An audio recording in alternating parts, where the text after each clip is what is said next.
আজকে আমরা যাচ্ছি মুরগি কিনতে। একটা ইফতারের আয়োজন রয়েছে।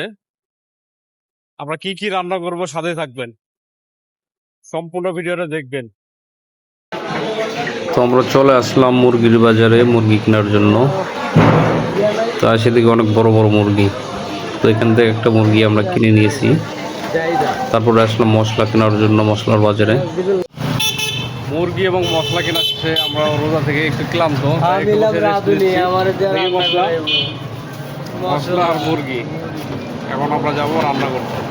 দেখতে থাকুন সাথে। অবশ্যই দেশি, আমরা কিন্তু ব্রয়লার খাই না, আবার ভাবেন না যে ব্রয়লার, দেশি মুরগি। তারপরে বাসায় আসলাম। এখন আমরা বাসায় আসার পরে আমরা সবাই কাজে ব্যস্ত, মশলা কাটাতে ব্যস্ত। তো ফার্স্ট টাইম আমরা রান্না করতেছি, এর আগে হয়তো কখনো রান্না করা হয় না এইভাবে। কেউ মশলা কাটতেছি, কেউ আবার মুরগি কাটাতে ব্যস্ত। আমার দোস্ত সে মুরগি কাটতেছে, তো সে বলে পারবো না, তারপর পারতেছে। তারপর হট করে কি হইলে কি আমি আবার শুয়ে বললাম, ক্লান্ত শরীর, রোজা রেখে জানেনি তো কাজ করা যায় না। তো ওরা কাজ করতেছে, আমি শুয়ে শুয়ে ভিডিও করতেছি। তো দেশি মুরগি তো দেখেন মাংসগুলো দেখে অনেক ভালো লাগতেছে, তারা সুন্দর করে কাটছে। তারপরে আবার ছেলে মানুষের মশলা বাটুনি দেখেন কত সুন্দর করে মশলা তারা ব্লেন্ডার করছে। তো রান্নার কাজ প্রাইমারি শুরু হয়ে গেল আমাদের।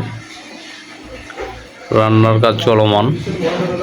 মাংসগুলো দেখুন, মশলা আশা করা যায় অনেক সুন্দর হবে।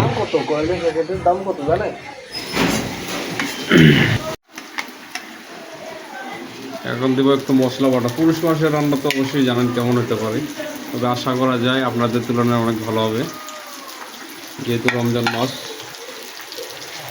আল্লাহ তাআলার একটা অশেষ নিয়ামত রয়েছে এই রান্নার ভিতরে। নাড়া দাও।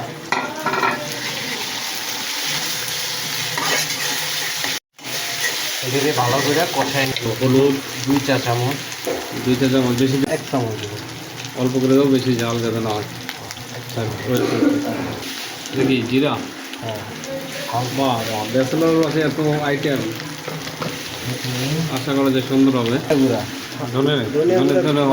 চলে, তারপরে একটু দিলাম। মাশাআল্লাহ, কালার ঠিক আছে, কালার। এখন মাংস দিয়ে দেওয়া হচ্ছে। রান্নাটা কেমন হবে অবশ্যই জানাবেন, যেহেতু ফার্স্ট টাইম আমরা রান্না করতেছি।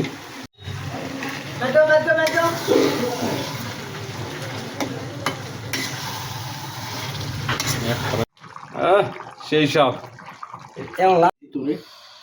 সেই স্বাদ। হ্যাঁ,